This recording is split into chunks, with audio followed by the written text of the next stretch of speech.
Good afternoon. I'm Shannon Durejo from Creamer Media. Welcome to today's webinar on health and safety, where our panel of industry experts will unpack how to enhance collaboration to prevent workplace injuries and promote a culture of safety. Today's webinar is sponsored by Rand Mutual Assurance, Saryx Engineering Group, and AlcoSafe. We thank them for their support in making this event possible. Before we get started, please be aware that we've enabled the Q&A function, so please post any questions into the Q&A section. You'll find this on the panel at the bottom of your screen. The panelists will answer as many of your questions as possible throughout the discussion. Additionally, the chat feature is enabled for your comments and insights. Look for it right next to the Q&A. Remember though, questions should go into the Q&A and not in the chat box, as we may miss them. Post all your questions into the Q&A. Please also be informed that this webinar is being recorded and the recording will be made available to you afterwards. Also, we're broadcasting live on YouTube. The link will be shared in the chat once it becomes accessible. So today's webinar will be facilitated by Dr. Sanjay Manu, the President and a fellow chartered member of the South African Institute of Occupational Safety and Health. He's also the chairperson for various committees, as well as the Chief Business Development Officer at the Federated Employers Mutual Assurance Company, or FEM. Dr. Manu will facilitate the discussion with our panel, which consists of Dr. Jessica Hutchings, the Head of Social Insurance at Rand Mutual Assurance, Ingrid Osborne, the co-founder and CEO of Saryx Engineering Group, Daniel Weber, the SHE Risk and Compliance Specialist at Saryx Engineering, and Dushen Naidu, Head of Safety and Sustainable Development at Minerals Council South Africa. I'll hand over now to our facilitator, Dr. Sanjay Manu, to start the proceedings. Over to you, Sanjay. Thank you very much, Shannon, and a very good afternoon to the attendees online. Thank you to Creamer Media for hosting this webinar. To our panelists as well, enhancing collaboration, preventing workplace injuries, and promoting culture of safety are all interconnected goals that contribute to a healthier, more productive work environment. Dr. Jessica Hutchings, how can companies move beyond only a focus on compliance to create a proactive, safety-first culture that genuinely prioritizes workers' well-being? And how does RMA's prevention program help to achieve this outcome? Good afternoon, Sanjay, and good afternoon to all the viewers. So certainly, it's important that we go beyond compliance. I think sometimes organizations just see compliance as the minimum, and it is the minimum requirements. So we often advocate that companies go beyond compliance and look at best practices and other interventions. And compliance and moving towards a proactive safety culture is very much dependent on leadership and how it's inculcated within an organization. If you don't have the managing directors or the CEOs leading from the front, you can have the most perfect and amazing systems in place, but the implementation thereof is really difficult. So for me, it's also about making sure that from a proactive and predictive way, that we look at more leading indicators around prevention and health and safety as opposed to lagging indicators, and being better equipped at making sure that safety is a KPI for everyone. It's discussed at an exco level. It's led by the board. So it really starts at the top for me. Rand Mutual Assurance is, for those that don't know, we do workmen's compensation for the metals and mining sector. And just an interesting stat, across from the Department of Employment and Labor, from 2019 to 2024, over 20 billion was paid out in workmen's compensation. And that's certainly money that could have been better put into the fiscus to actually invest in much needed healthcare and systems in our country. So we launched the prevention program in 2022, and the objective of our prevention program is to ensure that our metals and mining companies are better equipped at understanding what are their legal responsibilities, but also how do we inculcate best practice. So things such as bringing in wellness programs. It's not just about health and safety. You can have a perfectly sound and safe workplace, but how we as individuals present at work, or how the company in terms of culture impacts on how valued we feel, may also impact on accidents and incidents focusing on industrial theatre as a different way of communicating health and safety. So for me, just to sum up, it's really important that health and safety and wellness, and we call it prevention, is led from the front. It's at the forefront of everything that a company should be doing. At the end of the day, the employees are the most important assets. Thanks. Thanks, Jessica. So I think in terms of what you mentioned, from a leading indicator to lagging indicator, and certainly leadership of an organization has a pivotal role to play in terms of driving health and safety, to inculcate the culture within the organization. So from your perspective, behavior-based safety does make a huge impact in terms of influencing employees in the workplace. So what is your view in terms of influencing the worker? So for me, Sanjay, as I say, it's really about leading from the front. So it's really important that organizations, things such as, legal liability, do the executives know when they are appointed as a 16.1 or 16.2 what that actually means. It doesn't mean that you're just delegating responsibility. Doesn't absolve you from your accountability. So I think that's one thing that's really needed in terms of educating senior management right up to supervisors. In terms of behavior-based safety, sometimes I'm a fan, sometimes I'm not, because if it's not implemented appropriately, it still has a punitive culture around looking at the reason why we have incidents from an employee behavior perspective. But if done properly, it's about, ensuring that there's visible felt leadership when things are reported, that they are attended to and fixed, and employees get the feedback. If a machine doesn't have guarding on it and you've lost three fingers to one person and you're prepared to continue with that level of risk, what message are you giving to your employees? And this is a real life example. It's not something I'm just thumb sucking. And that's what we find in industry. We found a machine with no guarding. It was accepted by the management team. So yeah, behavior-based safety, if done appropriately and correctly without it being punitive, has a big role to play, especially in South Africa. Great. Thank you, Jessica. Ingrid, to you. So we recently observed, in April, World Day for Safety and Health at Work, where artificial intelligence and digital technologies are transforming occupational safety and health.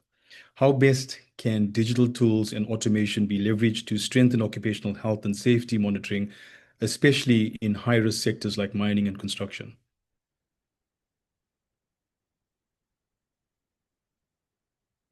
So you think you're on mute, Ingrid? Thanks, Sanjay. The impact of digital tools and automation on occupational health and safety monitoring is probably as transformative as the revolution brought about by online banking back in the day. So just as I think digital banking shifted financial control into the hands of every individual, enabling real-time access and instant transactions and enhanced security are doing the same. And yeah, that's what a platform like HSEC Online would do. It really revolutionizes compliance and safety management in high-risk sectors, such as mining and construction, but in most other sectors as well. When you think about digitization, it's simply the bridge between safety policy and safety culture. So when you have a platform like HSEC Online, you're not only simplifying compliance, but you transform it into a culture of accountability, visibility, and continuous improvement. And by embedding digital solutions into the very DNA of your organization, you are not just checking boxes. You're building a workplace where safety is lived and not just learned. And so when you look at, the outcomes of when these tools have been leveraged, digital solutions simply provide real-time visibility into compliance status. It automates your safety critical workflows. It ensures seamless contractor onboarding and verification. And through automated alerts, digitized documentation, and intelligent tracking of qualifications and expiries, of course, the system probably empowers organizations to be preemptively manage risk rather than reacting to incidents as they occur. So the digital shift not only improves safety outcomes, but it really dramatically reduces administrative overload.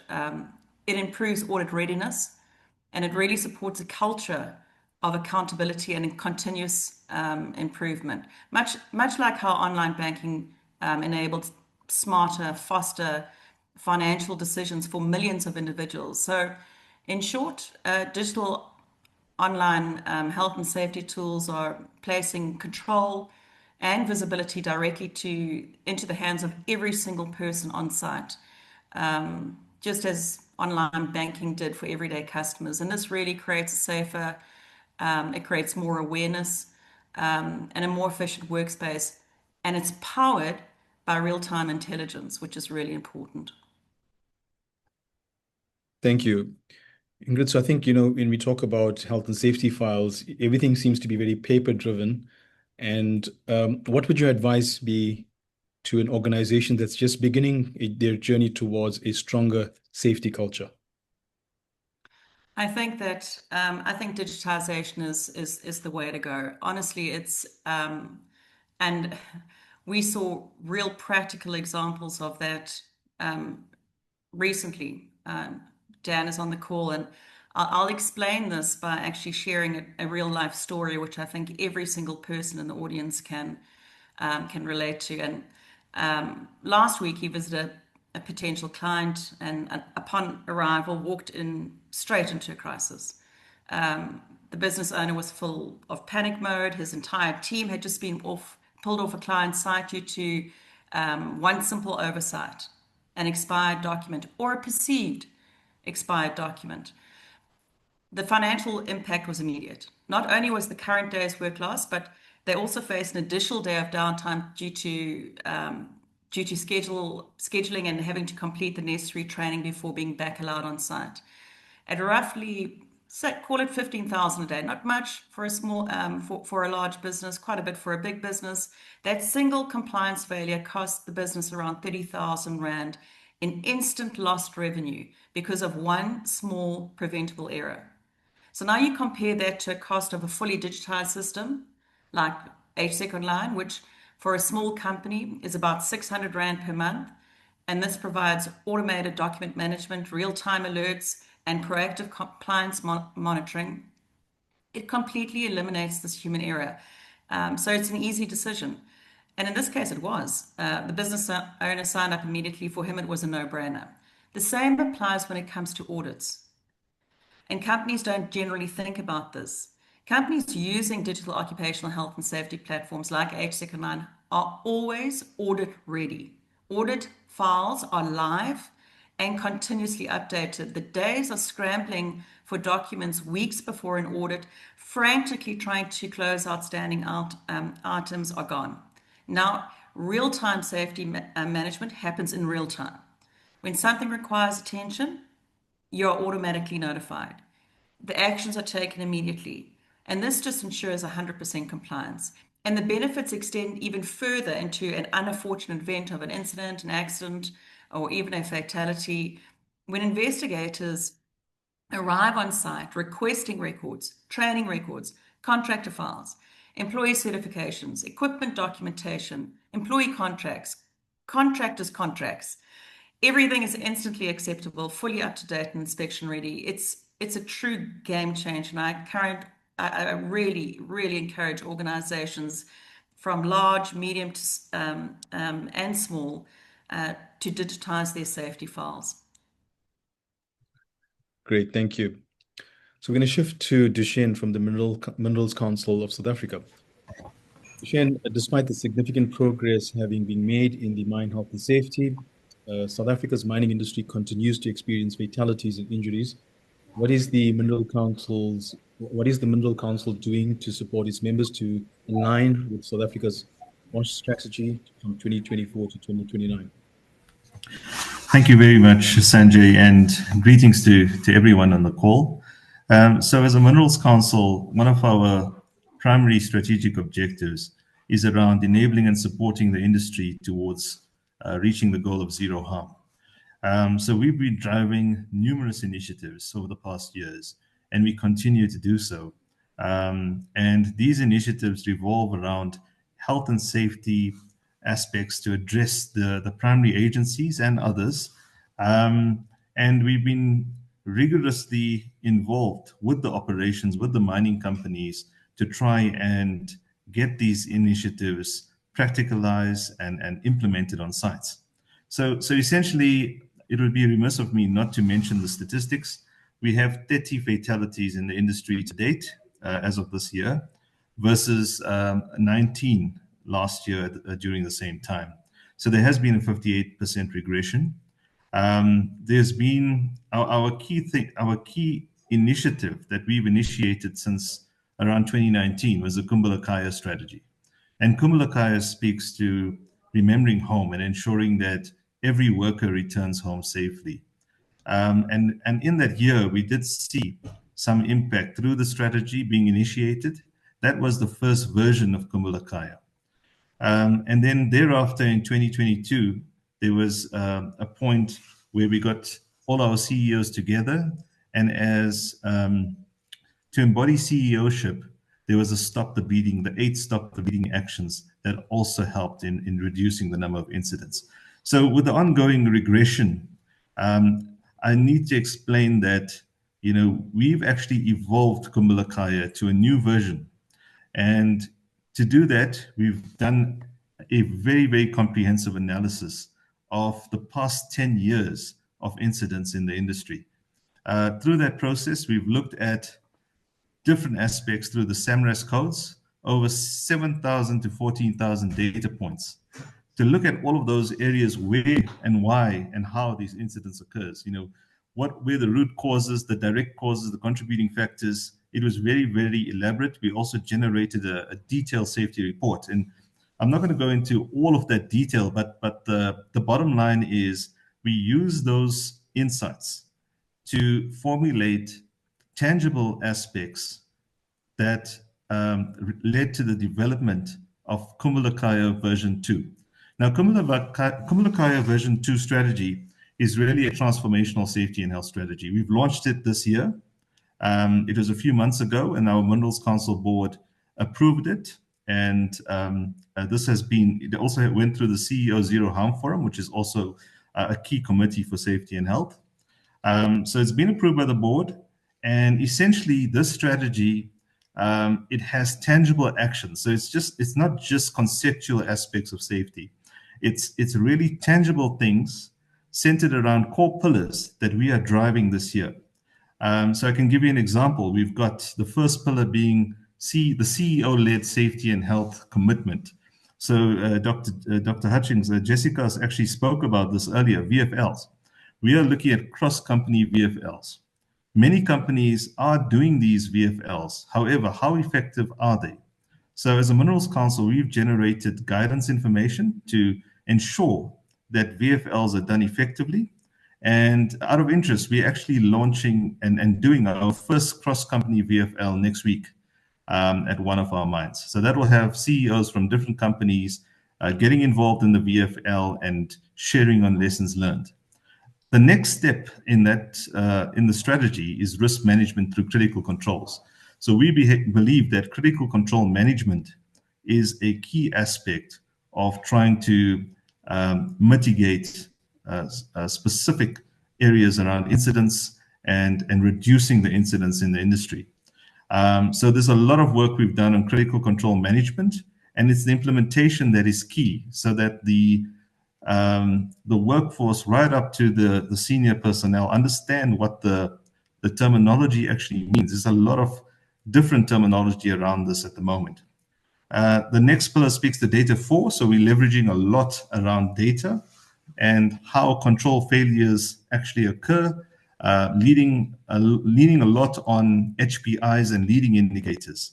So we're formulating a data package to obtain this information from mines.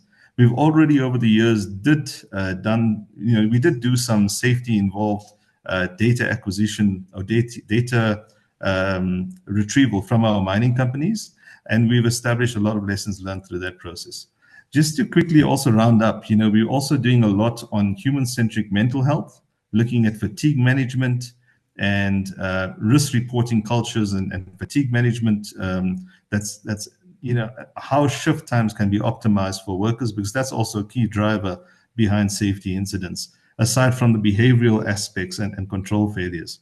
We're also looking at safety and health-driven innovation and MOSH leading practices. So MOSH is an inherent part of our safety team. That's the Mining Occupational Safety and Health Department that focuses on fall of grounds, transport and machinery, noise and dust, the focal areas being those, and the leading practices thereof. So there's a lot of initiatives that we're running at the moment, and this is a key year for us to drive the strategy, and we've got an implementation plan also set out for that. So I'll leave it at there, Sanjay, unless there's other comments or questions. Yeah, thanks, Dushendra. So I just want to find out, so in terms of what you mentioned, there were 19 fatalities this year compared to, 30 fatalities this year versus 19 for the same period. Are there any particular reasons for that? Is it probably an increase in productivity? And then what is your view in terms of zero harm or zero accidents? Is it possible? I believe, and a lot of our leaders do believe, that zero harm is possible. We've seen companies that achieved fatality-free shifts over 5-year periods, and there are companies that have had significant and good safety performance records with millions of fatality-free shifts. So there's been numerous sites that have achieved it. So we believe across the industry this is possible. In terms of some of the causal factors, so what we've seen is there's been particular months where safety incidents have increased. And our milestone analysis told us that October is generally quite a difficult month for, over the past 10 years, that's been the highest month. That's been the month with the highest number of incidents. And some of the reasoning behind that is towards the latter part of the year, companies are driving production towards the last quarter. And as a result, that could be a causal factor. But there's many variances and many different reasons behind these incidents. And if you looked at the Brady report as well, there's a theory of cyclical performance where we have good years and bad years. I mean, 2024, we saw 42 fatalities, at the end of the year, which was the lowest ever recorded number. And over 20 years, we had an 80% reduction in the number of fatalities. That was from 2003 to 2023. So we've had overall, on average, a 2% reduction year on year. So we still have a very, very long way to go in terms of the industry stats. And then there's also other aspects that contribute to the numbers on an annual basis. You'd see that it may be just a few mining operations where many incidents occur. And then also in terms of catastrophic incidents, like as per the ICMM data, a long time ago, there was the whole tailings dams disaster that resulted in over 200 people or so losing their lives. So there are things like these, incidents like these, and the fact that there's certain companies as well that are still trying to get their operations to a level where safety incidents can be reduced. And also, we've seen also the organizational drift phenomenon, where companies tend to steer away from the standard practices and the safety standards. So there's miscellaneous reasons for poor performance. We do envisage that there could potentially be a turnaround. We've done a whole analysis on the different months for the past 5 years. And although we've been trajectorying down for the first 5 months, there has been a slight upward trend. Generally, the last 6 months of the year do tend to have fewer incidents, but only time will tell, and the effectiveness of the interventions will also give us some insights. Fantastic. Thank you very much, Dushendra. So I think, certainly there's a lot of synergies I could see, not just for the mining industry, but perhaps to share best practice with other industries. We look at definitely the compliance levels are quite or relatively low. And certainly when you talk about other aspects, when it comes to, the human-centric aspects of mental health as well. So how do we then, look into partnering and maybe looking at advocacy sessions for not just mining, but with other industries as well. Daniel, from your side, So how are mining companies adapting their operations to meet the evolving legal requirements under legislation, and where are the most common compliance gaps occurring? Thanks, Sanjay. So, firstly, we need to look at where most or these most common compliance gaps may be occurring at the mines and how they can adapt to address these challenges. So there are obviously a myriad complex or compliance challenges faced by mines.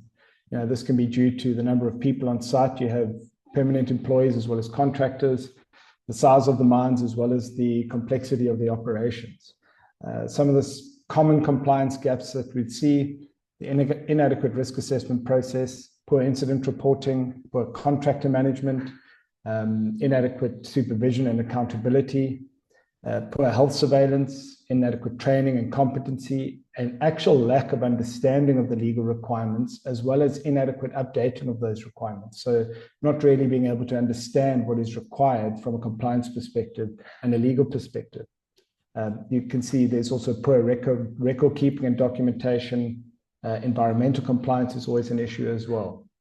So you need to try and think, how are mines going to address this? And we don't even have to look at mines in all industries. These are all common gaps that we see. And I think the key ways in this can be done is through modernization. This includes the integration of technology, the implementation of management systems like the ISO systems, health and wellness programs, as well as training and competency programs and development programs. I think at the core of these interventions, because it kind of ties everything together, is the use of technology. And in particular, the use of digital platforms, real-time monitoring systems, as well as automated and remotely operated machinery is especially important in the mining industry. I think we all know one of the key aims or core things of health and safety is to prevent harm. And the use of technology assists this dramatically. For me, a core ingredient to this is the use of online digital platforms, just like HSEC Online, which Ingrid mentioned earlier, and which we obviously champion.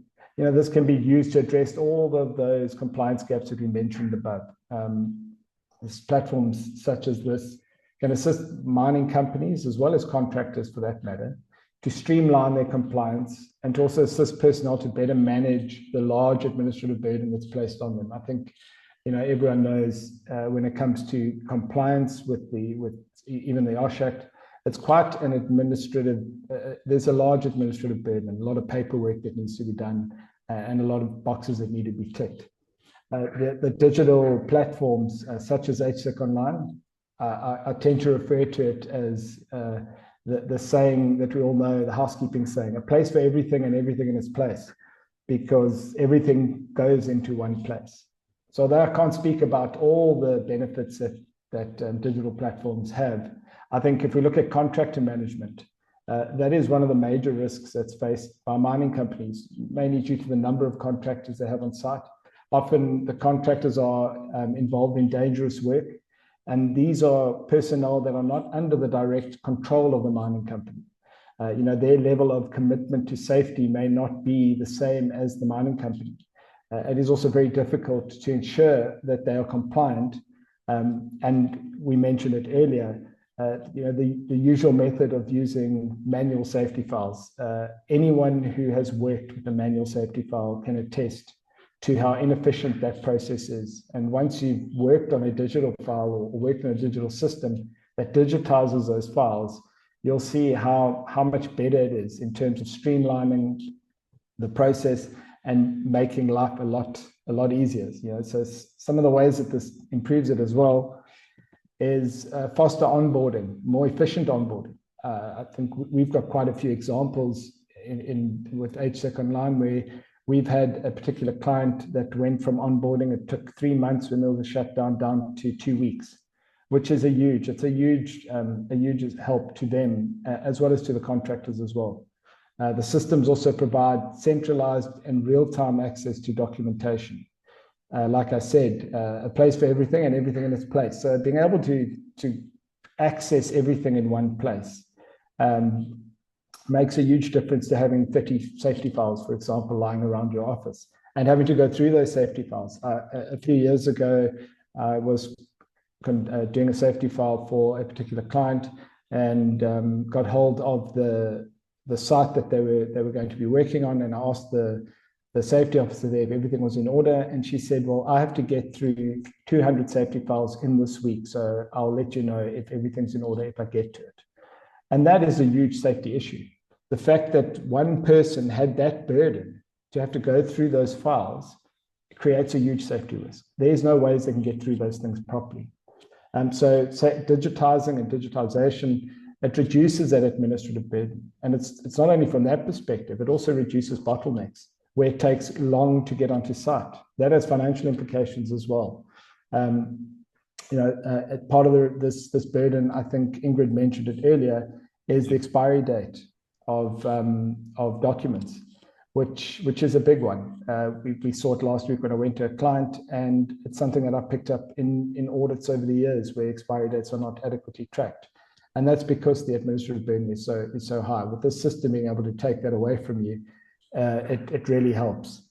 And then bringing it all together, I think the main thing is, in terms of legal compliance, is the systems allow for real-time compliance monitoring. The legal requirements are automatically embedded into these systems. It removes that burden placed on contractors and the mine as well, in terms of identifying these compliance gaps. You use an example of competency. We all know that for a forklift operator, there has to be a certain competency.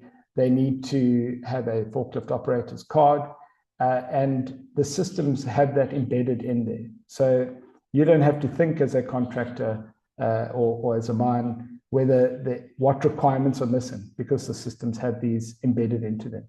So, from a legal perspective, it assists, and that's why I'm saying, from a digital perspective, digital platforms brings everything together: incident reporting, legal compliance as well, getting your legal registers digitized, having from those registers being able to get updates onto legal changes, as well as how those may impact your operations. I think when I first started many years ago, I used to go and collect the government gazettes and have to read them to see what changes were happening in the law to advise our clients. So digitization, I think, is incredibly important in adapting to the ever-changing legal compliance requirements. Okay, great.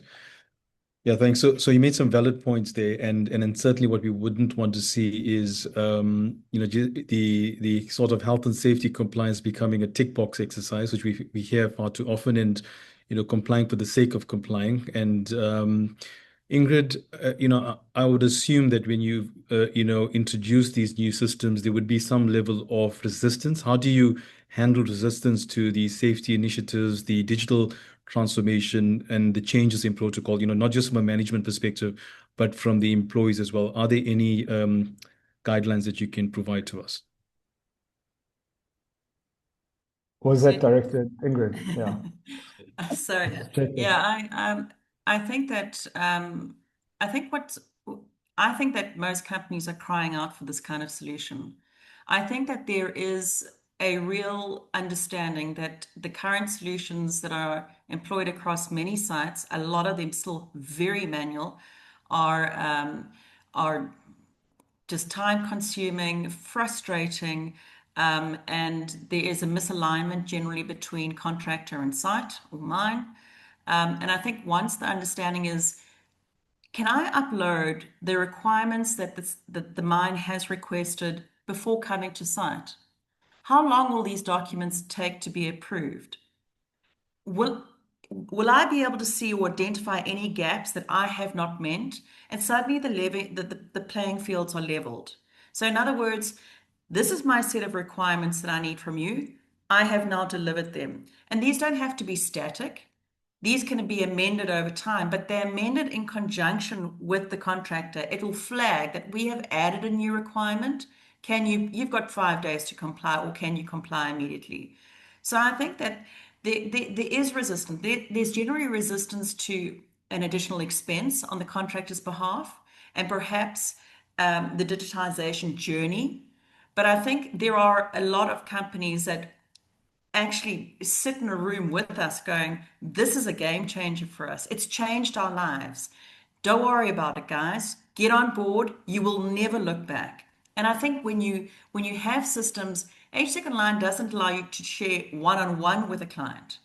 I can share with the 5 clients from different companies in the same area. So if I actually just upload one standard document to a client for approval, it navigates to all the clients that require it once. So I'm now the system and the intelligence within the system has taken over that burden. And I think once you understand and educate in terms of this is pretty easy to use, it's going to save you time and money, and it's going to make sure that there is no frustration on your level, because there is a deep frustration, I think, on a lot of contractors who are trying to get onto site, trying desperately to comply and failing to do so. This closes that gap completely. And you can actually read your real-time compliance as throughout the year. You'll get a notification 3 months in advance that something's coming up. Plan for it, upload it, and you're back to 100%.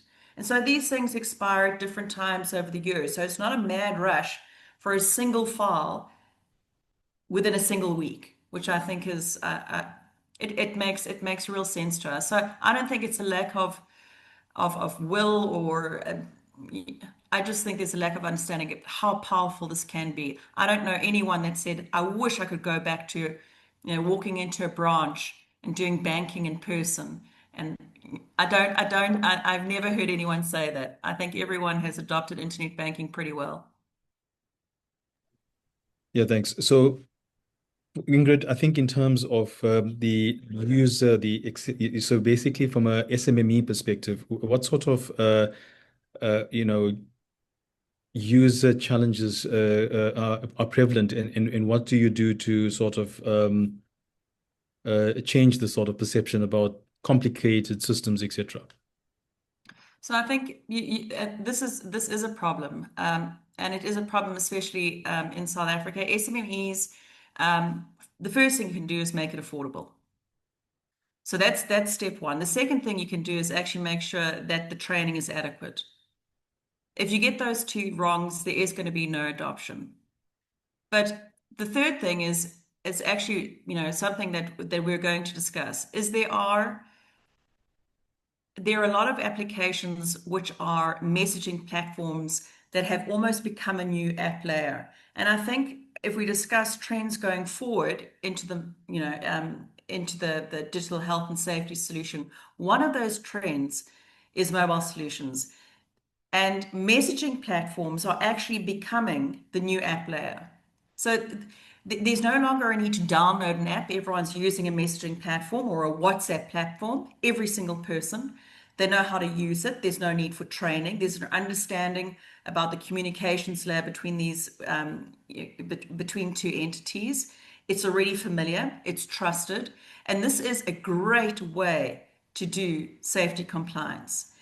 It really eliminates that user, I have to download and use my data. There is data occasionally, but it's low bandwidth areas where WhatsApp is specifically successful. So it's really good for occasional tasks like onboarding. It's really good for compliance checks, for training confirmations. It's really good for sending documents, issuing alerts, capturing responses, and completing surveys directly in WhatsApp.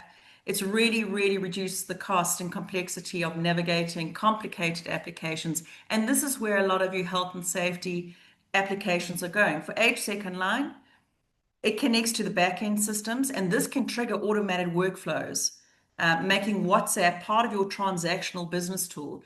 So I think I don't have all the answers, and we work with clients to try and resolve their specific issues.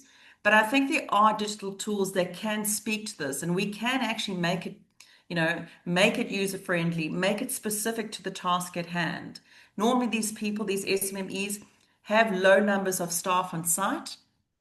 They are not the big construction companies where a lot of your incidents and accidents can evolve just from the sheer numbers. So I think we can deal on a one-by-one basis, but there are technology tools out there that are actually dealing with this kind of need. There's a thought here that mobile apps are for administrators, but WhatsApp is for the field workforce and contractors, which I love. I think we can do things smartly. I think we can figure out how to do this so that everyone wins. Great. Thanks, Ingrid. Jessica, so from RMA's perspective, what are the most common gaps you see in companies' current OHS practices, and how can these gaps be addressed systematically?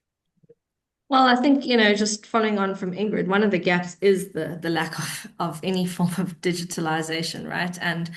And you've also got to look at the SMMEs. I mean, if we look at our metals database, 91% of the companies have less than 50 employees. So you're dealing with, really, really small companies that are battling just to keep the lights on and putting diesel in their generator to overcome load shedding. That any, investment in health and safety is not that it's not wanted. It's just they can't get there. They're just trying to keep business going and the employees employed. So, it's a challenge we face as a country, bringing in technology and digitization to definitely reduce the administrative burden. But I think also, some of the companies, we were at a company yesterday and they don't even have a printer. They don't have a computer. They don't have connectivity. So, I think one of the challenges we need to overcome is how do we bring in this when the companies don't have the basic of technology. But to your question, Sanjay, I think we still see that there is a long way just in terms of basic health and safety compliance. We find that incorrect use of PPE, and I know we all know the hierarchy of control, but for me, it's very seldom you see engineering controls being put into place. Everyone goes to the bottom of the triangle. So yeah, PPE is still the issue, or the incorrect use of PPE, people not being trained on why they need to use PPE, a lack of engineering controls around, as I mentioned in my example earlier, machine guarding, rotating pieces of equipment, presses without any, switches. The other thing is, I guess, as we were talking about SOPs, risk assessments, there's a real need also in terms of health and safety professionals being better equipped with what their responsibilities are, what the legislation says. I think it's often either not inculcated or misunderstood in cases. And then, yeah, gaps in terms of training. We find not even the most basic of training is in place. So it really is, I guess, concerning in a way that we've got pockets of excellence, but I firmly believe that as a country, life is cheap in South Africa. So if something happens, you're replaced, and we move on. I think one of the questions coming up later is, in terms of accountability, what happens to companies that are deemed to be unsafe, and do we ever hear at the end what happens? So for me, there are gaps, but I think also not necessarily to harp on the gaps. We have got companies that are doing things really well, and it's to leverage on those companies that are doing well to be advocates and examples for the rest of industry. I think we're very much siloed in what we do, and I think to Jashendra's point about cross-functional visible felt leadership, I mean, we've just started what we're calling an engineering exchange program, taking engineers, GMR2s, to other companies to help look at how do they improve, and then taking those engineers to the companies that need assistance. So I think there's a need for us to work as a collective to close those gaps. Thanks, Jessica. Dushen, so I think it's a question maybe. So from your perspective, which do you think is more effective, the Occupational Health and Safety Act, or is it the Mine Health and Safety Act? Both are, but we work according to the Mine Health and Safety Act. I know there's a lot of discrepancies between, which is adopted, but of course the Mine Health and Safety Act is what we work towards, and we also acknowledge the requirements of the OHS, the Occupational Health and Safety Act, due to the miscellaneous adoptions through our member companies. So there's different perspectives on it. Essentially, from a mine health and safety perspective, I think companies need to constantly drive the interventions that they are using. There's a lot of lessons between mining operations, and sometimes those lessons are not shared. But what's very encouraging in the industry is the sharing initiatives that we've created for the industry. So one is the board hour of learning that's really promoting sharing. Before, in the past, companies were afraid to share certain aspects of incidents due to the legal implications and concerns around the reputational damage. But now we have very, very courageous sharing in those hours of learning on a monthly basis through the board and also through the CEO Zero Harm Forum. So essentially, in terms of the acts, both the Mine Health and Safety Act and the Occupational Safety Act are both well appreciated in the industry, especially in terms of contractors and permanent employees. There's different nuances behind the two, and we've acknowledged ourselves in both. Okay, great. Thanks to Shane for that honesty. So given the legal obligations under the Mine Health and Safety Act, how can mining companies go beyond the minimum compliance to build sustainable risk-aware safety culture? Yeah, I think, thank you for that, Sanjay. I think the key thing is for us to continue with a lot of the initiatives within the companies and to also, institute and realize the effectiveness of control management. I think control management is really a key thing. But there's also, we're taking a very, very holistic risk-based approach to how safety and health should, the good performance should be sustained from those operations that are doing it and also those operations that are lagging. So essentially, we have a holistic risk-based approach in terms of our version 2 of Kumbalakaya. The tangible actions I spoke to are what we need to continuously drive through the industry. And there's a lot of channels that we're working through with our members and other mining companies. There's the Safety and Modernization team at the Minerals Council is really a think tank. There's a lot of information. There's a lot of knowledge over the years. And there's a lot we also draw from the ICMM from the international communities. So we've also promoted a lot of that work and we've contributed to that work.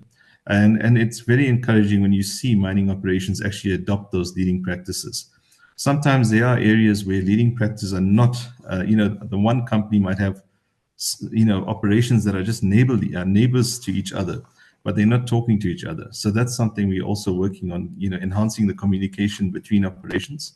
Simple things like slips and, not simple, but things like slips and falls where, the causal factors are quite well known. If you adopt certain leading practices, you can actually mitigate. So there's things like that we're trying to promote, and we're also trying to promote just the unity, amongst the industry in terms of sharing. And I think that's really been stimulated over the past few years. There's a lot of good news stories. There's a lot of learning from successes, and that's the heart of Kumbalakaya as well, that we're trying to drive. So there's a lot happening. The one thing is talking about safety, and the other is tangible aspects of safety that we're actually implementing. And there's a lot of case stories that we can share, and that's already on our websites that we're trying to promote. So I think the way to sustain sustain efforts is just for the industry to keep on collaborating in health and safety and keep on driving stimulus to prevent that organizational drift aspect that results in incidents. And we've seen that. And I think our CEOs have really, really taken this to heart. We did have literally a heartfelt conversation last year, and everyone was very entrenched in ensuring that we do our utmost to protect every single life. We receive these statistics on a weekly basis, and each one of these numbers are people. And I think that's where the passion lies along the safety leads from member companies to continuously drive interventions that can help prevent these incidents. As a Minerals Council, we've also built risk bow ties for the industry. These risk bow ties speak to all of the different controls for the key agencies that cause these incidents, being fall of ground, transport and machinery, and the general category of incidents. So there's a lot that we're trying to drive in getting this robustly and proactively sorted out. And we do envisage that if companies keep on the stance of, really proactively monitoring the leading indicators, then we can see the precursors to incidents and mitigate. Thanks, Tushen. Back to you, Daniel. So how can companies balance the need for innovation in safety systems with the practical challenges of ensuring legal compliance and employee buy-in? Thanks, Sanjay. I think this also talks to what you're chatting to Ingrid about earlier, but obviously innovation in safety systems is incredibly important. And it's imperative these days for the success of companies. And I've been speaking about digitization, which is one of these innovations. But I think there are definitely challenges that companies face. Just speaking from a legal perspective, involve experts from the outset. Companies should get experts before they implement a new system or some new innovation. Make sure that what is coming in is going to be legal, pass legal muster. I think it's very important with a lot of the technological changes and innovations that happen results in the use of a lot of personal information and data. And we all know with Poppy being around for a few years now, it is something that needs to be considered. And a very good way to do this comes from the General Data Protection Regulations, or GDPR, which requires privacy by design. So when implementing a new system or a new innovation, make sure that privacy is at the forefront to try and protect or make sure that the personal information is kept safe. And with that goes implementing robust security and procedures and controls as well.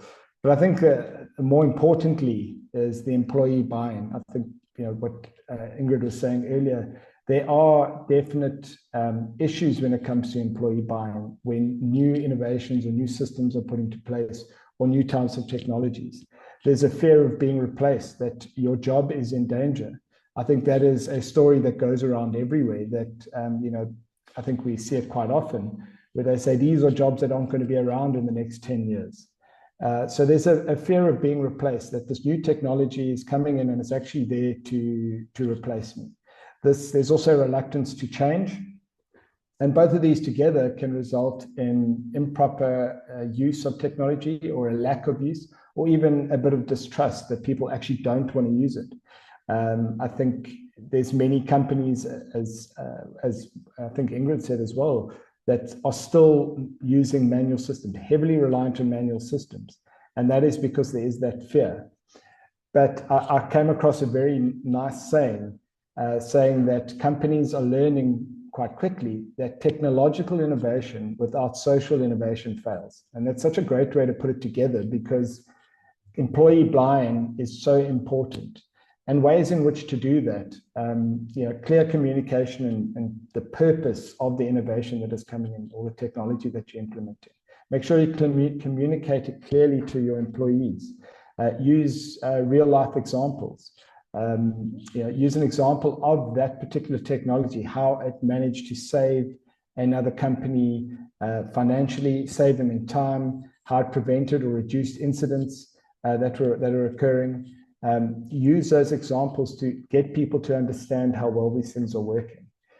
Get the unions involved. If unions are part of your industry, they are the voice of the worker, and the workers have trust in them. If they can say, pass it down and say, well, this technology is actually really going to be helpful, that builds credibility as well. And ensure that employees are also involved from the outset. Don't try and implement something or force something without getting their involvement. Get them involved, get them to understand the system and how these things work. I said to someone the other day, when this type of conversation was happening, and I was referring specifically to HSEC Online, saying, how digitizing things makes everything so much quicker, so it frees you up to do your actual job. And I said to them, well, it actually frees you up to go play more golf. Which kind of worked for them. Training is always important when implementing new systems to get buy-in. If people understand what the technology is that is coming in, and they understand how it's going to help them, and that it's going to make things easier, that is incredibly helpful. I think a lot of people are afraid of getting a new system that's put in place where they may not be technologically savvy, and they now need to try and understand it. But handheld training, use hands-on training sessions, offer incentives or reward programs to different departments. I've seen this done not from an innovation perspective and from technology, but just from a culture perspective in the automotive industry, where different departments would compete and they'd have boards in the factory. And this created this drive for people to try and be better. And you do this as well when it comes to the use of technology and innovation as well. And I think right at the top of this is and integrating all of this into a broader safety culture. I think Jessica said it right at the beginning, leadership is incredibly important. Things need to come from the top down. And I've seen this firsthand many times. In the same company where there are different managers at different sites, you could go to the one site where the manager is intimately involved, knows everyone's name, and is involved with all aspects of safety. I've told people about this site before many times, where it was a food factory, and you could actually, it was so clean and so well run, you could eat off the floor. Within that same group, there were sites that you'd go to where managers wouldn't even arrive for your meetings, closing meetings of an audit. They wouldn't arrive, and there's a malaise in those places. So, and their compliance was always worse. So I think leadership is very important. Walk the walk as well. Encourage continuous feedback loops as well with your workers. Get the employees to see that you believe in something, whatever type of innovation it is, and they'll follow suit as well. Yeah, thank you, Daniel. So I think, you made an important point there, and, in terms of how to promote it within an organization. So Jessica, I think in terms of what are the most effective strategies you've seen for breaking down silos between departments to improve safety outcomes? What would work in your opinion? I think, Sanjay, it's, honesty and transparency. At the end of the day, everyone wants a healthy and safe workplace. I mean, I don't think people have an immoral way of looking at it. And I've often said this before, people don't come to work to kill themselves. So for me to break down the silos and the barriers is to start off and say, right, what's working, what's not working, but not to harp on what hasn't worked, to actually go and look at what has been working. Because I think we go to the negative, and probably about 90% of the time things are working. Otherwise, imagine how many more injuries and stats we would be collecting. So it's about, having those honest conversations, those courageous conversations, not wearing a management hat when you're talking down to employees, but actually immersing yourselves into their day-to-day experiences. Instead of pointing, why you're not doing this or do this like this, then actually physically go and spend some time actually doing the work that they have, experience their challenges, go to the bathrooms that look disgusting and are not even friendly for any humane person, but yet, you expect your employees to work there. So for me, it's people really need to act as a collective. And unless you do that and have those honest conversations, removing titles, immersing yourself in the work environment and the challenges that employees experience, I think that's the only way to win this battle of overcoming, our horrendous safety stats that we have in the country and the harm that is being done to employees. Thank you very much, Jessica, and to the panelists. So we'll move to one or two questions from the audience. And we could start off with the first one from John Davis. So he says, long-term injuries such as noise-induced hearing loss and lung illness from silica particle inhalation are often seen to be overlooked in certain sectors. So construction workers are often seen working without the appropriate protection. And how can we avoid the post-retirement consequences of this practice? So any of the panelists would like to answer this question? Dr. Sanjay, I'm sure this one was directed at you from the construction industry, but I think it aligns quite a lot with the metals as well, and mining. I'm sure Descendra as well has views, but the thing with occupational diseases is that they are latent and they develop over time. So an injury is immediate. You see it, you feel it, you do something. Whereas when you're exposed to these kind of occupational hazards, we don't really know until later on. And often that may be too late once a person's retired, or later on in terms of then attributing it back to where it started. And I think for me, the emphasis on medical surveillance program and occupational hygiene programs are paramount in terms of being proactive when it comes to the management of occupational diseases. I think we focus very much on injury prevention and not the disease prevention, which, from a cost perspective, when you claim for an occupational disease is far greater, which could have been reduced had we had better occupational hygiene measurements, surveys, and then a medical surveillance program that actually addresses the risks. And again, risk management is essential. So unfortunately, from a post-retirement, it is very difficult, but let's encourage organizations to be proactive, predictive, do your occupational hygiene surveys, link it to your medical surveillance program. Don't see them as separate, and ensure that you bring it back then to your risk management processes and fix the hazards that are there. So, yeah. And I think, Sanjay, if I could just add one digital aspect of that is that keeping records.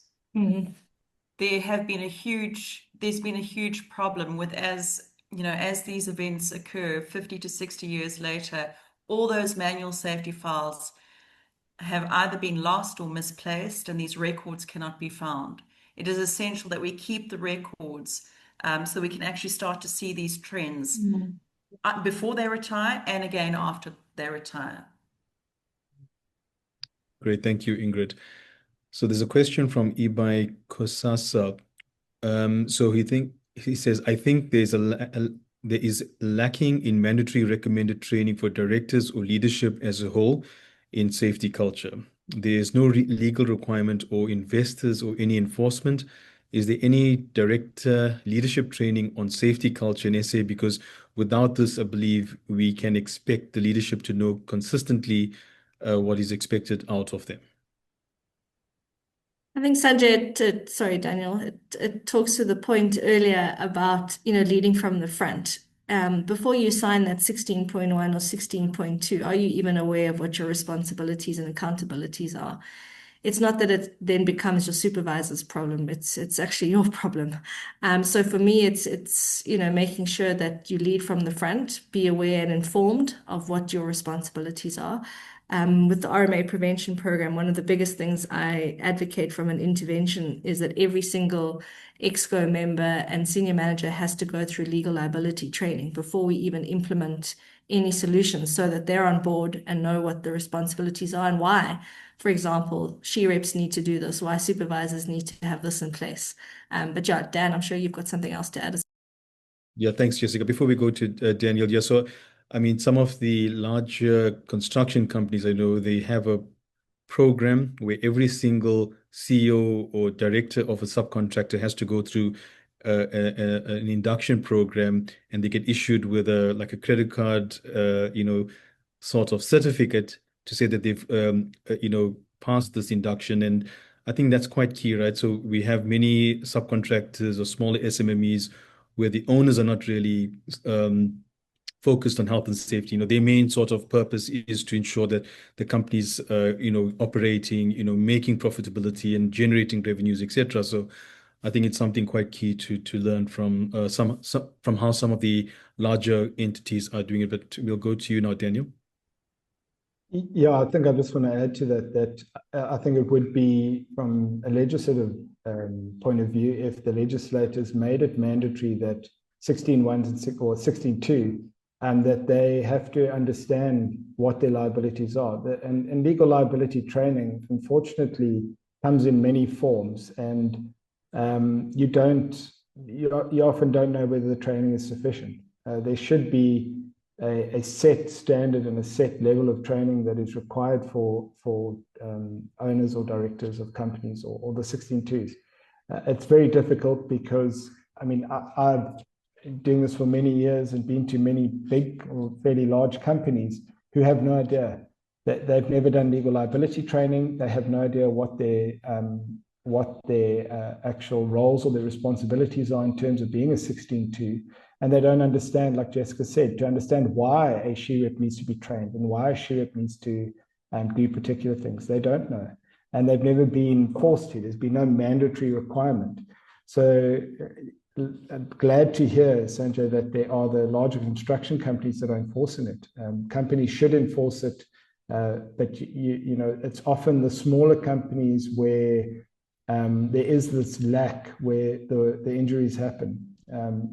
Or worse injuries happen because there is a complete there's a lack of understanding of the legal requirements, and I think part of that is there hasn't been, in terms of enforcement, I don't want to sound too harsh here, but there's been no example set that I can remember where a 16.2 has been properly held to account, unless it's in the law report somewhere.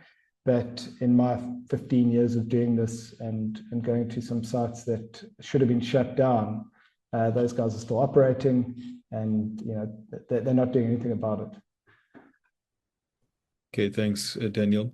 There's a question from Ronald. How do digital safety tools foster transparency when it comes to incident investigations by health and safety representatives and HSE committees? And are they able to flag deviations from the OSH Act of 1993? So maybe we can hand that to you, Ingrid. Absolutely, and I'll be very quick in answering this. You know, fostering transparency in investigations is easy. Centralized real-time data access, full audit trail and version control. These are the things that you need. I see there was one question say, can documents be doctored? No, because the person submitting the document and the person approving the document have different roles. This one can't change this one's work. So all those are brought into the solution. Evidence management, I mean, collaborative workflows. These all, you know, work towards fostering transparency. And then flagging deviations from OHS Act of 1995, you have to have automatic compliance tracking. You have to have exception reporting, corrective action tracking, and compliance checklists. These systems do that inherently within a digital system platform, and it can be done. It really is something to look into if you're really worried about it. It really enables organizations to take corrective actions proactively and reduce any legal and operational risk that they might face, you know, with all the things that I've just mentioned. Thanks, Ingrid. Dushen, maybe a question for you from Peter Lewis. For the mining industry, the Mineral Council says that silicosis and TB is a thing of the past. However, there's still no independent, internationally reputable and technological up-to-date dust management measurement systems in the mines. With the public results available in the tripartite structures such as this exist under the, with the public results available in the tripartite structures such as exist under the Mine Health and Safety Act. I'm not sure if you can answer this, Dushen. Thank you, Sanjay, and thanks, Peter. I'm not sure this is it's not really my area, in terms of the health and the health side. That's really handled by our Dr. Tutula Belfour. So yeah, it's a little bit out of scope for me, but I can of course relay that question back to her department and get that information. What I do know is on the health side, we do collect information from a data platform called Health Source. So that's directly from our members, and that's where our health colleagues digest and analyze the data. So but what I'll do is I'll relay that question back to my colleagues in the health department. Thank you, Dushen. Okay, there's a question from Tabi Singh.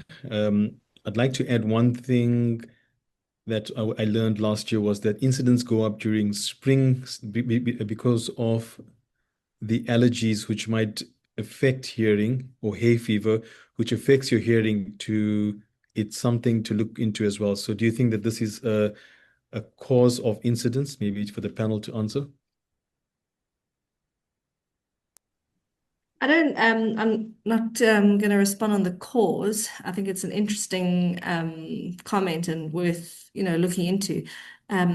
My sort of take on that is generally, and I know just Sandra said that the incidents go down towards the end of the year, but sometimes in the industries with the increase in production before the year-end shutdown, that there's often an increase or spike in incidents as companies push for production. So, yeah, it's just an interesting, I guess, maybe Jashendra can comment on that. Yeah, sorry. Yeah, thanks, Jessica. Yeah, no, what I was saying was, I think the last 6 months of the year, usually we have less incidents in the first 6 months, but towards the end of the year, the last quarter, I did mention that, things do tend to get quite bad, especially in terms of our stats and the information we've done analysis on. October is one of the worst months towards when, companies try to push production, and then we get incidents. So certainly, yeah, towards the end of the year, I would agree that, things do go pear-shaped, but I'm hoping we get a good turnaround this year. We'll see. We'll have to see. Yeah, but quite an interesting comment. So something for us to look into as well when measuring these stats. So Jessica, there's a question for you. With the RMA prevention program, are you seeing tangible results in reduction of incidents? And two, is there a particular area where significant changes are observed? So, Sanjay, on that question, and I'm glad the viewer asked it, because certainly everyone that joins the RMA program is on the program for 3 years, and it's part of our offering to our clients and our members at no cost for them to join the program. And what we've done is we are asked to measure the incident rate at the start of the program and at the end of the 3 years. And what we've seen in the first cohort that is finishing this year, that started in 2022, there's been a 29% reduction in the incident rate as a result of being in the program. And that's just through various, initiatives, the help, the support, the, expertise that we bring, the extra pair of hands and eyes. And then to the second part of that question about site specific, for example, some of our clients, Atlantis Foundries, they had a 50% decrease in their disabling injury frequency rate. Scania's had a 27% decrease in IODs. And another company, a 37% decrease in IODs. So certainly there have been benefits in terms of not only the lagging indicators that I've just mentioned here, but also in terms of leadership, taking responsibility, ensuring that safety is now, being led by themselves, ensuring that safety is not something that's done on the wayside. Line takes responsibility. It's not just the safety people that are responsible. So there's a lot of more tangible and then also your non-tangible impact that the program has made. Thank you, Jessica. There's a question, how does WhatsApp work with HSEC Online, and what do I need to do to activate this function? So either for you, Daniel, or for Ingrid. No, not a problem. I think that that requires a support answer and a little bit of a longer answer in terms of additional modules and training. So if you contact support at hseconline.com, we can address your question there. No problem. HSEC Online is very modular, so you can actually buy additional modules and plug them into the core operating functionality of HSEC Online and build your product as you go. Okay, thank you. Or you could use the WhatsApp support line that is currently available. Okay, thanks, Ingrid. So there's a question here from Emmanuel. Hi, Daniel. I recently conducted research on constraints to effective, safe declarations in mining. While digital technology was recommended to improve compliance, many respondents highlighted that production pressure driven by unrealistic targets is a major barrier, especially in underground environments where it's difficult for miners to exercise their rights to refuse unsafe work.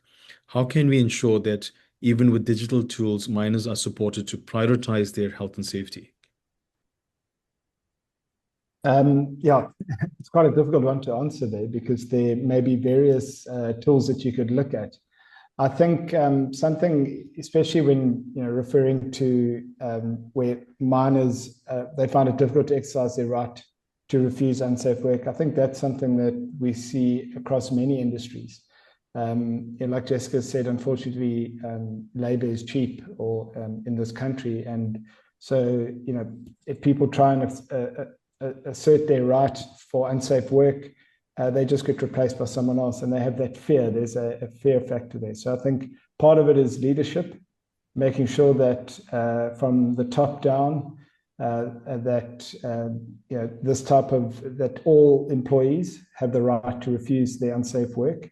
And you could, from a digital perspective, you could implement anonymous sort of whistleblower technology that someone could go in and write an anonymous complaint instead of having a suggestion box where people can see you putting something specifically in a suggestion box and you don't know whether that's actually going to get through to the correct person. So I think there are various types or various tools that you could try and use. I think that the first thing is having leadership that supports this. And then looking at digital tools such as implementing a digital anonymous whistleblower instead of being a phone call, or you could use WhatsApp, I guess, but you could use digital tools for that. I think Ingrid and Dushendra can further elaborate. Okay, great. Dushendra, from your side? Thank you, Sanjay. I think Daniel has really raised some good points there and completely agree. So essentially, there has been those concerns around, the right to execute the Section 23 to stop work.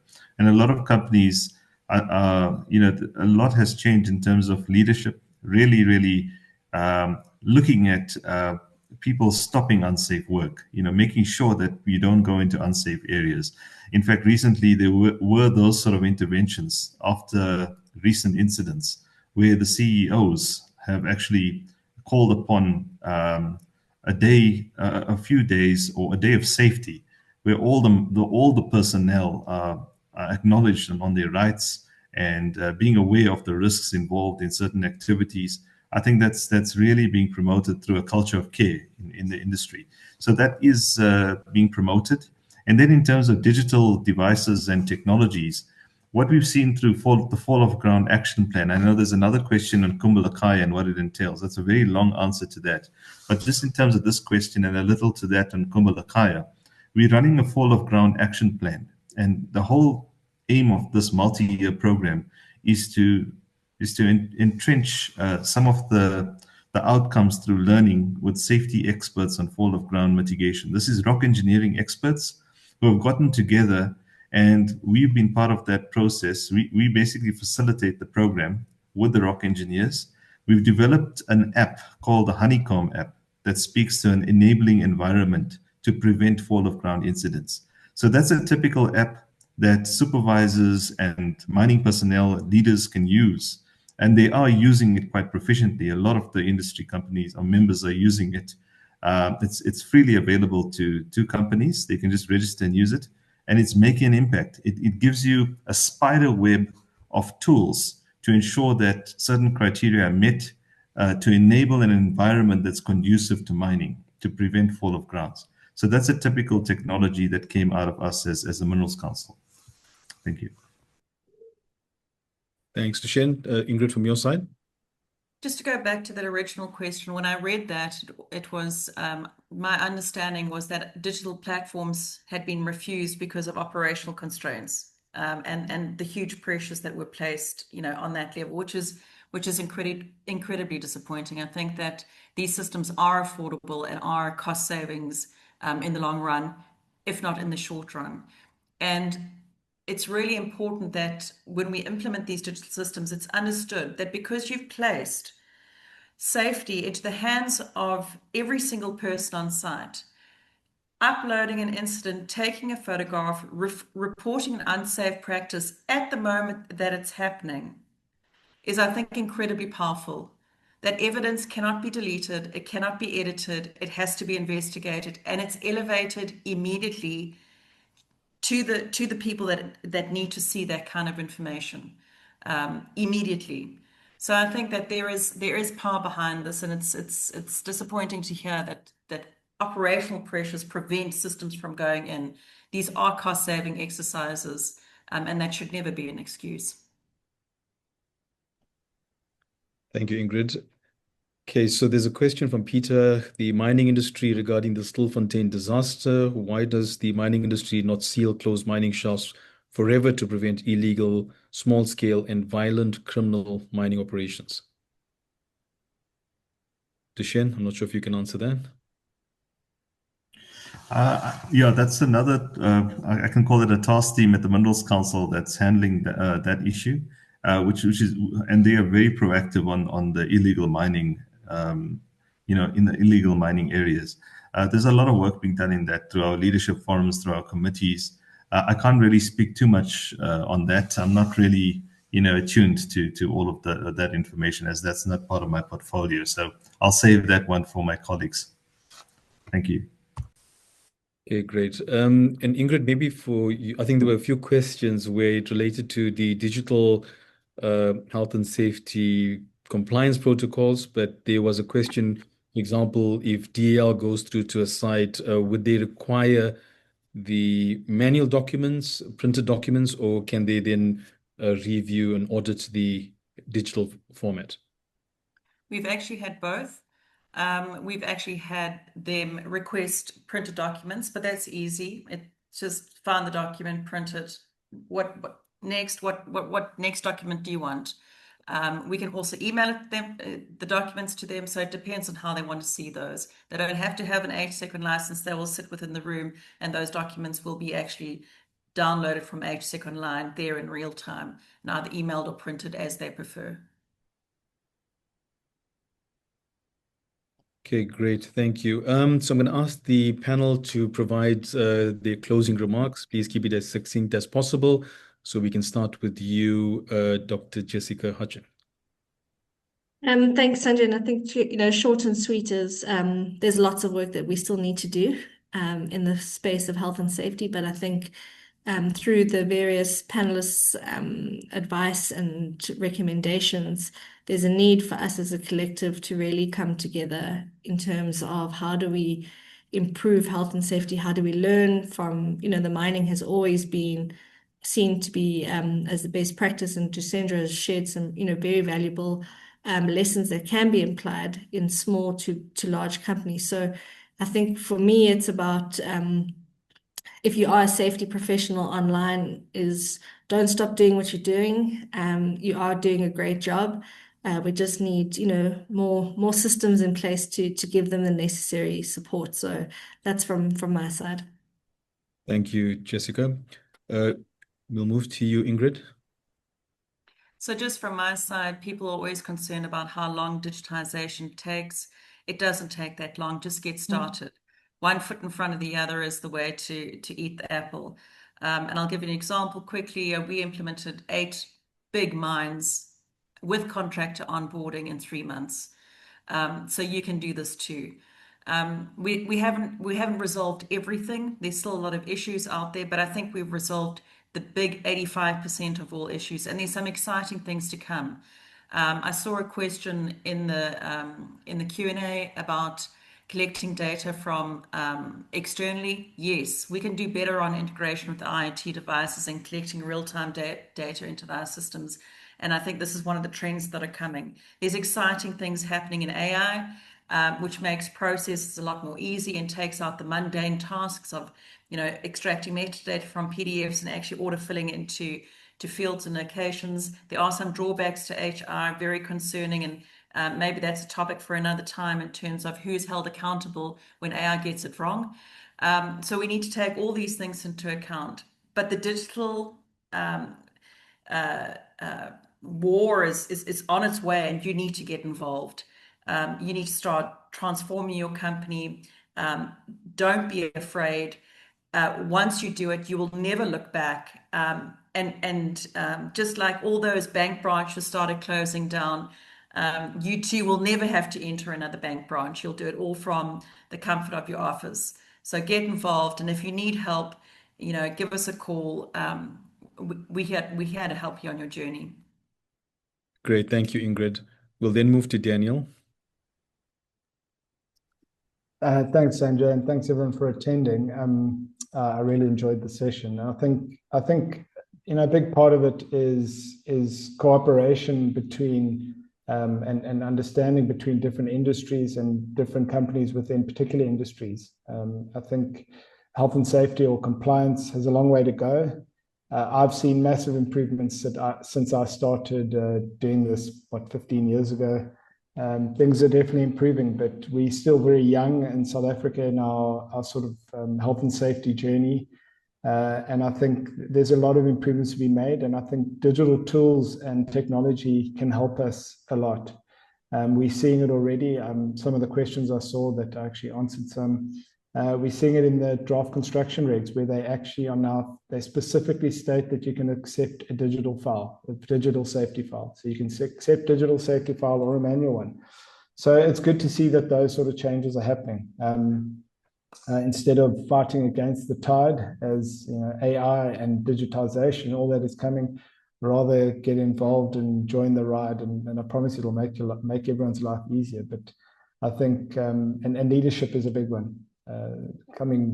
Leaders need to identify this and take their companies further and improve on safety. Fantastic. Thank you, Daniel. From your side, Dushendra? Thank you, Sanjay. Just in closing, I want to say thank you very much for the time. And essentially, I believe that zero harm is possible. I think we really can sustain those efforts that we're making to get there. And I think it's certainly achievable through some of the evidence we've seen through, the performance of specific mines that have achieved that over long periods, the fatality-free shifts. There's a lot of initiatives that we're driving at the moment. And I think the collaborative stakeholder engagements are really key. As Minerals Council, we are really policy. One of our core mandates is policy advocacy.